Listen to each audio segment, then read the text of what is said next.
기독교 방송에서 찬송가 하나가 나왔어요. 그 찬송가는 구주를 생각만 해도 마음이 좋거든. 그 얼굴 배울 때는 얼마나 좋으랴. 구주를 생각만 해도 내 마음이 좋거든. 그 얼굴 배울 때야 얼마나 좋으랴.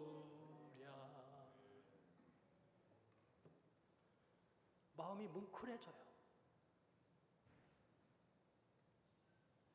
예수님 생각만 해도 좋은데 그 얼굴 뵙는다면, 지금은 예수를 볼 수 없는 시절, 그러나 지금은 생각하는 시절이에요. 나중에 하늘나라에서 그 예수님의 얼굴을 만난다면 얼마나 좋으랴. 생각만 해도 좋은데 친히 만난다면 얼마나 좋으랴. 그때에는 얼굴과 얼굴을 대하여 본다고 그랬잖아요. 지금은 희미하게 보지만 얼굴을 직접 대하여 보는 그날에 얼마나 좋으랴.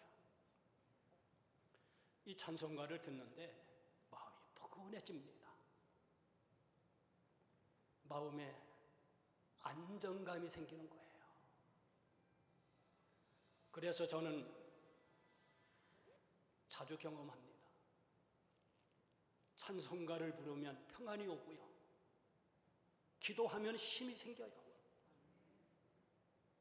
그래서 바울이 감옥에서 찬송가를 부르고 기도했다는 말이 사도행전 16장에 나오지요. 그 이유예요. 찬송가를 부르면 평안이 와요. 기도하면 힘이 생겨요. 그렇게 우리 일생은 지나가는 거예요. 예수님 생각만 해도 좋은데 얼굴 친히 만나면 얼마나 좋으랴. 마음에 감동이 생겨요. 그 사람이 누구냐? 도마입니다. 오늘 말씀에 나오는 도마. 이 도마는 제자인데 좀 뭔가 불안해 보이는 사람이에요. 예수님이 하늘에 가겠다고 그러는데 갑자기 나타나서, 여러분, 그리고요 어느 동네에 들어가는데 전도하러, 야 우리도 죽으러 가자. 이 초대체가 제자답지 않아. 그때도요 제자들 공동체에 불참했었어요. 딴 데 있었습니다. 예수님 못 만났지요. 그리고 예수님 다시 오셨어요. 제자들이 도마에게 말하지요. 야, 우리가 예수님 만났어. 우리 부활하신 주님 봤어. 난 안 믿어. 못 믿어. 그 손을 보고 옆구리를 만져보지 않기 전에 난 절대로 못 믿어. 그런데 예수님이 오셨거든요. 도마야, 내 손을 보라. 못 자고.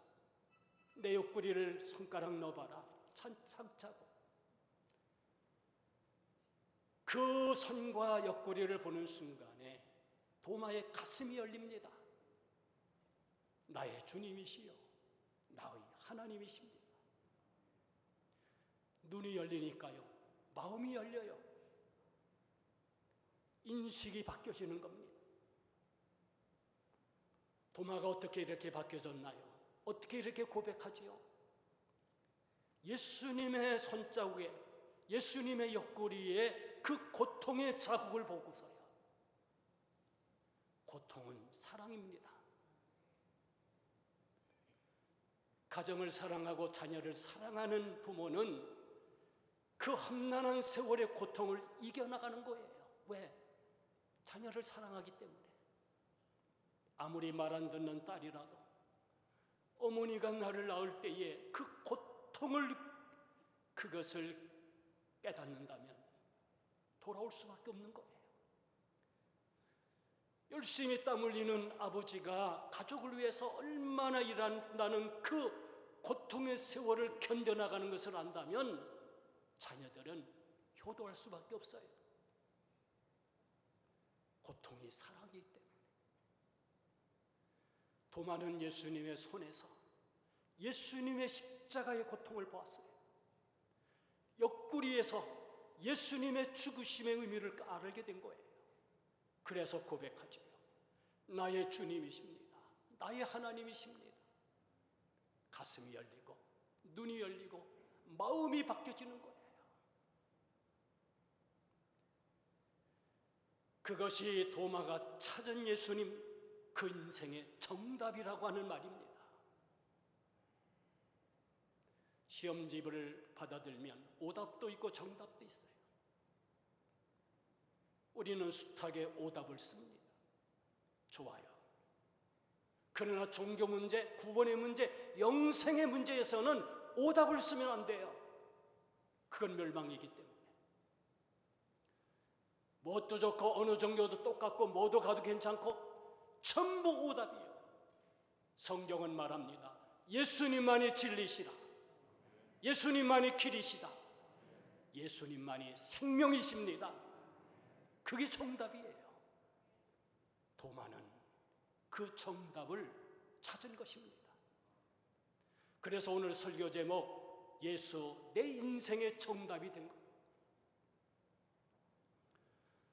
오늘은 좀 편하게 제 간증을 좀 할까요? 저는 6살 때 예수님을 알게 됐어요. 저는 태어난 곳이 저 황해도 옹진 바닷가 마을입니다. 그리고 4살 때 배 타고 저 연평도를 들려서 소연평도로 내려와서 거기서 8살 말까지 살았어요. 소연평도. 30호밖에 안 되는 자그마한 섭이에요. 거기에는 국민학교, 지금은 초등학교라고 그랬죠. 한 10명 정도의 학생들이 있었고요. 저 골짜기 앞에는 아주 낡은 교회, 하도 문을 열지 않고 사람이 없어서 전부 낡아버린 자그마한 교회당이 하나 있었어요. 그런데 인천에서 여선생님이 이 초등학교에 부임해 온 겁니다. 제가 6살 때 1월 달이에요. 그 여선생님은 독실한 신앙인이었어요. 부임하자마자 교회로 달려가더라고요. 억지로 문을 열고 삐그덕삐그덕거리는 그 문을 열고 들어갔어요. 그리고 땅바닥에 무릎 꿇고 눈물로 기도하는 것을 나중에 사람들이 이야기하더라고요. 하나님의 교회가 이렇게 황폐해졌느냐고. 사람이 없고요. 몇십 년 동안 문을 닫아놨기 때문에 그 낡고 보잘것없는 교회당은 전부 황폐해진 겁니다. 낮에는 학교에 가서 아이들을 가르치고 저녁 때마다 와서 예배당을 수리하기 시작했습니다. 비새는 지붕을 고치고 인천에 가서 벽지를 사다고 페인트를 사다가 페인트 칠하고요. 그리고 벽지를 바르고. 제게는 10살 많은 큰형이 있었어요. 그 형이 여선생님을 도왔어요. 저녁 때마다 가서 꽃길을 만들고 바닥을 청소하고 벽지를 바르고 예배실을 꾸미기 시작했습니다. 그리고 저와 저희 큰 형은 그 교회 교인이 된 겁니다. 6살 때였습니다. 그 지역의 10명의 학생들 중에 한 6명, 7명 정도가 교회에 나왔어요. 선생님은 궤도에다가 찬송가를 써가지고 아이들에게 가르치게 하겠어요. 제일 많이 부른 노래가 지금도 잊혀지지 않습니다. 예수 사랑하심을 성경에서 배웠네. 어디 가서 이제 설교했더니 다들 박수 치던데. 그러면서 이 찬송가를 가르쳤어요. 그리고 성경을 외계했습니다. 하나님이 세상을 이처럼 사랑하사 독생자를 주셨어요. 누구든지 저를 믿는 자는 멸망치 않고 영생을 얻으리라. 얼마나 많이 외고했는지 지금도 머릿속에서 떠나지 않는 겁니다. 저희 10살 더 많은 형과 저는 매일 교회 나갔어요. 그 여선생님은 새벽 6시면 새벽 기도를 했고요. 저녁 7시 학교 끝나고 저녁 먹고 오면은 저녁 예배를 드렸어요.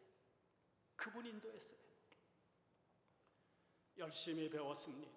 어느 날은 그렇게 말하더라고요. 얘들아, 우리나라가 왜 이렇게 못 사는 줄 아니? 우상을 섬겨서 그래. 미신을 섬기면 다 망하는 거야.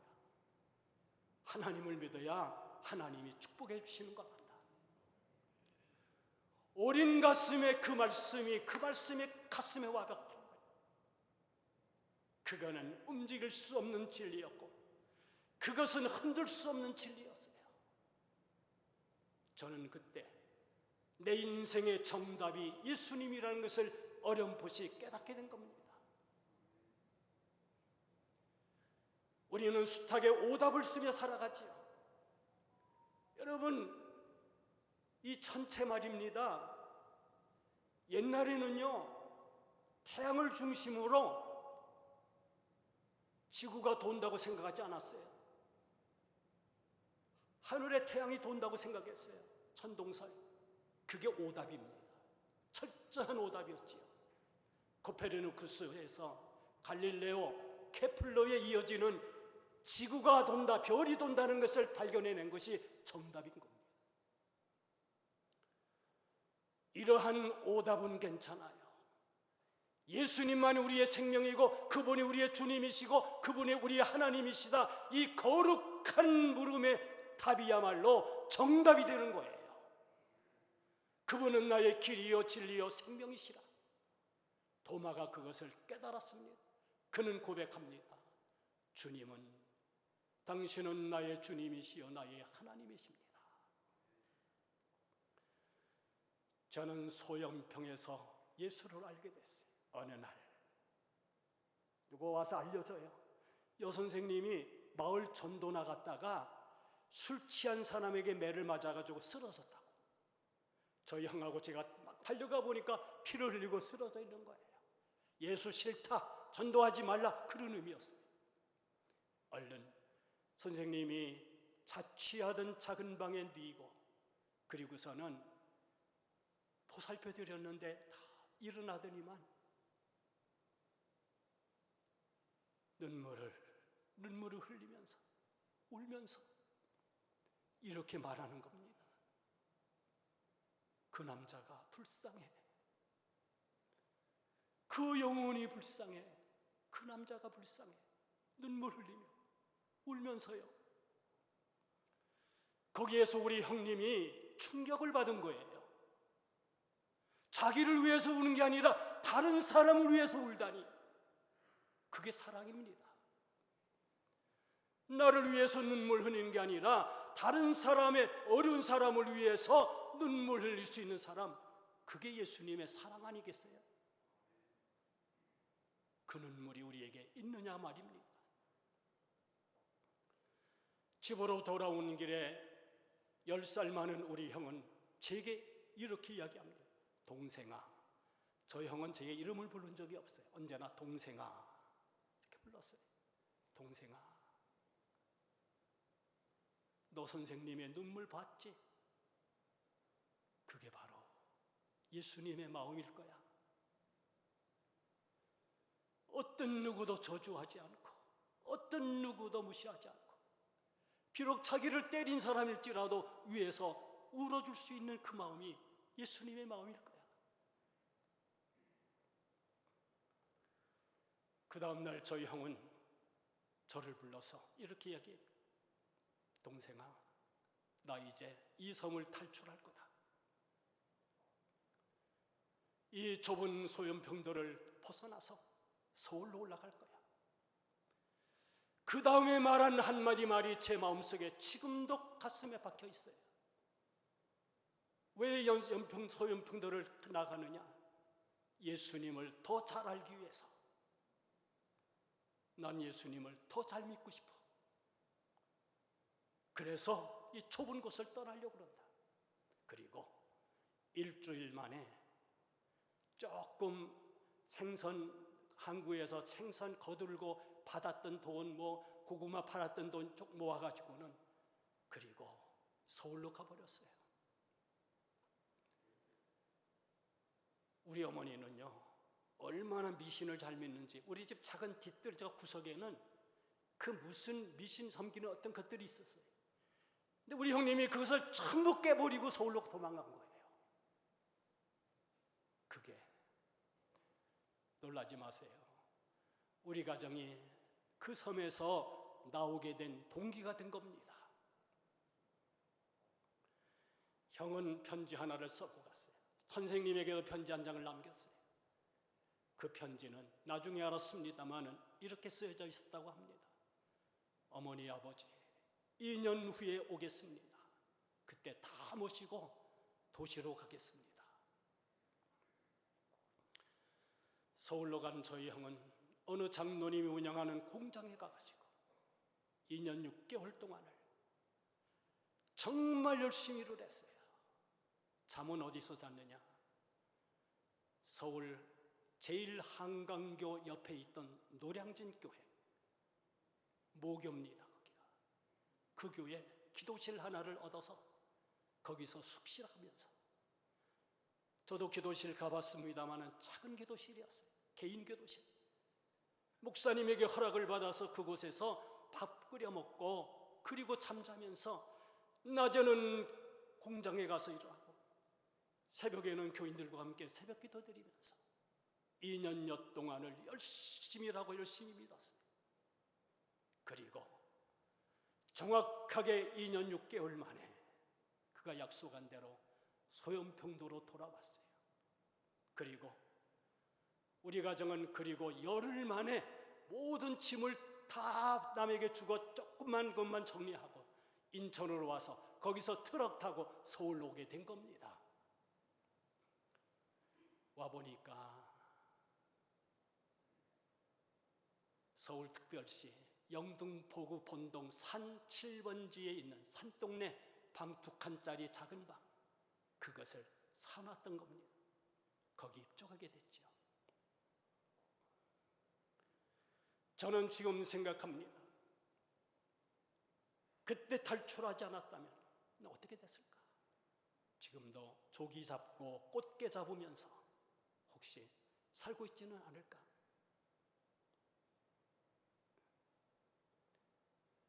우리는 인생의 정답을 알았어요. 예수는 잘 믿어야 되고, 기도는 해야 되고, 찬양은 하나님께 올려야 되고, 그리고 이분이 우리의 인생의 정답이라고 사람들에게 가르쳐야 되는 겁니다. 그게 우리의 사명이에요. 저는 소연평도의 작은 초등학교의 선생님으로 오셨던 여선생님을 통해서 그 진리를 깨달은 거예요. 선생님은 우리가 소연평도를 떠나던 그해 말에 2년 동안의 섬 교사 생활을 마치고 도시로 올라가게 됐어요. 그리고 불행하게도 그 교회는 문이 닫히고 말았어요. 다시 열리지 않았습니다. 꽃길은 전부 고져버렸고, 지붕은 비가 새고, 그렇게 잘 발라놨던 페인트는 다 벗겨지고, 그리고 장판마저도 전부 낡아져 버렸어요. 그리고 37년의 세월이 흘렀습니다. 37년. 그때 제 나이 45살. 이 교회 부임하기 2년 전입니다. 미국에 있었어요. 어느 날 기도 속에 여선생님이 떠오릅니다. 그가 이 예배당을 위해서 몸과 마음과 헌신을 다하던 그 작은 체구에서 나오는 그 열정,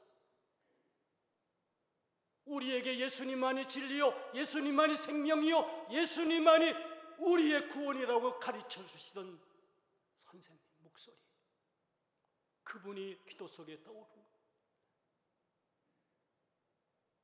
그 순간 저는 깨달았습니다.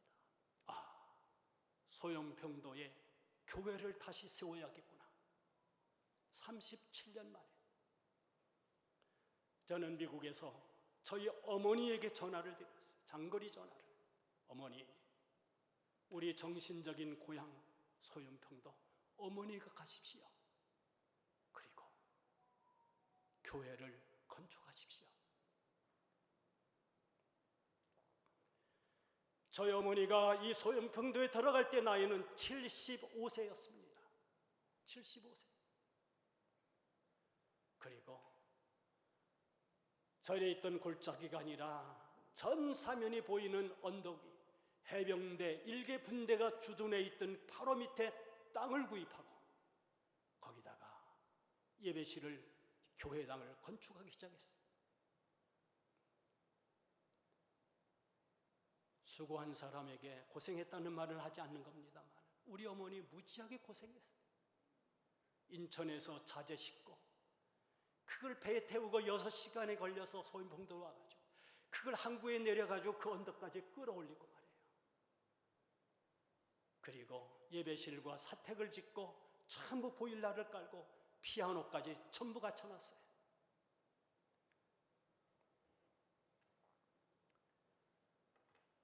저는 저희 모친께서나 우리 가정에서 그 교회단을 세웠다고 생각하지 않습니다. 진실로 예수님을 사랑하고 하나님과 교회를 사랑했던 선생님의 그 간절한 기대가 그 지역에 교회가 세워지게 된 겁니다. 그분이 세운 거지. 지금도 인천에서 연평도로 가는 배를 타고 가다 보면 소염평도를 꼭 들립니다. 언덕 위에 세워진 교회다. 그 높은 십자가 탑에는 간판이 이렇게 쓰여져 있어요. 소염평 교회라고. 하나님을 사랑했던 사람, 정말 인생의 정답을 찾았던 한 여인의 모습. 지금 그분이 살아있는지 몰라요. 22살에 그 지역에 와서 24살에 올라갔던 그 젊은 선생님, 지금 살아계신지 모르겠어요. 살아있다면 큰 절을 한번 올리고 싶습니다. 우리에게 예수님만이 생명이요, 예수님만이 진리요, 예수님만이 거룩하신 하나님의 아들이고 이분을 믿어야 영생을 얻는다는 것을 가르쳐주셨기 때문입니다. 저는 지금도 매일 밥만 먹으면 밖에 나갑니다. 아침 먹고 나가고, 집에 있을 때는 그래요. 점심 먹고 나가고, 또 저녁 먹고 나가요. 옆에는 공원이 있어요. 그리고 저 밑에는 논이 이렇게 쫙 전개되어 있습니다. 거기 주위에 길이 많아요. 거기로 갑니다. 가면서 기도를 올려요. 꼭 올립니다. 오늘도 누구를 만난다면 그분을 도와줄 수 있게 해주십시오. 자그마한 도움이라도 줄 수 있으면 주게 해주십시오. 또 하나, 오늘도 누구를 만난다면 예수님만이 우리 인생의 정답이라는 것을 알려주게 해주십시오. 많은 사람을 만났어요. 교인도 만났고 불교인도 만났고 무교인도 만났어요. 제가 신뢰가 안 되는 범위 내에서는 그렇게 이야기합니다.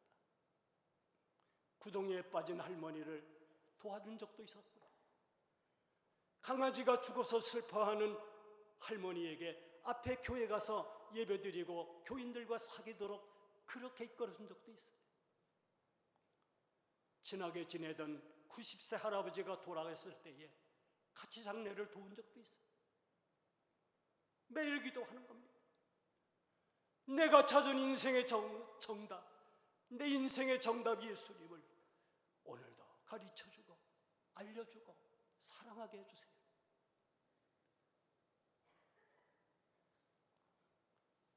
인생은 정답을 찾아가는 사람들입니다. 멸망이라고 하는 오답 속에 빠져있는 것처럼 불쌍한 건 없어요. 이 정답의 길을 모르고 살아가는 불쌍한 사람이잖아요. 이야기 하나 하고 마치겠습니다. 제가 미국에서 있을 때 교회를 돌봤거든요. 2년 동안. 우리 교회 오기 전에 2년 전에. 거기 여러분도 아시죠? 송민도 권사님. 송민도. 나 혼자만이 그대를 알고 싶소. 그 부르는 사람. 청실, 홍실, 엮어서 청실, 홍실 부른 사람. 송민도예요. 1950년도, 60년도에 인기 가수였어요. 아주 목소리가 맑고 청아해요. 인기가 무지하게 많았어요. 그런데 그분을 미국에서 만날 줄이야 저도 몰랐어요. 제가 있던 교회 권사님이셨어요. 어느 날 그분과 함께 찬양 집회를 하고 간증 집회를 했어요. 송민도 권사님이 그 간증을 하시더라고요. 이제는 세상 노래 부르지 않습니다. 청실홍실 아무리 불러봐도 내 영혼 구원되지 않더라고요. 나 하나만의 사랑 부르고 또 불러도 그것도 아니더라고요. 나는 그런 노래 부르지 않습니다. 내가 예수님을 알고 예수님을 믿은 후에는 예수님의 노래만 부르고 있습니다. 세상 노래 부를 때는 마음이 흔들리고 마음이 답답하고 마음이 요동할 때가 너무나 많았다는 거예요. 이런 사건 저런 사건 만나면 마음이 흔들렸다. 그러나 그분이 웃으면서 이야기해요. 찬송가를 부르고 복음성가를 부르고 예수 간증할 때 내 마음은 흔들리지 않습니다. 더 이상 요동하지 않습니다. 그분이 나의 주님이시기 때문에 이렇게 세상에서 노래 부르다가 하늘나라에서도 영광의 노래를 천군 천사와 함께 부를 것입니다라고요. 우리가 감히 생각할 수 없는 말들을 하여 그렇게 살지 못하는 우리들이죠. 그러나 오늘 도마가 고백한 대로 당신은 나의 주님이시여 나의 하나님이십니다. 이 고백이 이 간증이 우리 속에서 없어지지 않는다면 여러분은 정답을 찾은 것입니다. 그것이 축복입니다. 그것이 우리의 기쁨입니다. 놓칠 수 없는 기쁨, 빼앗길 수 없는 완벽한 정답입니다.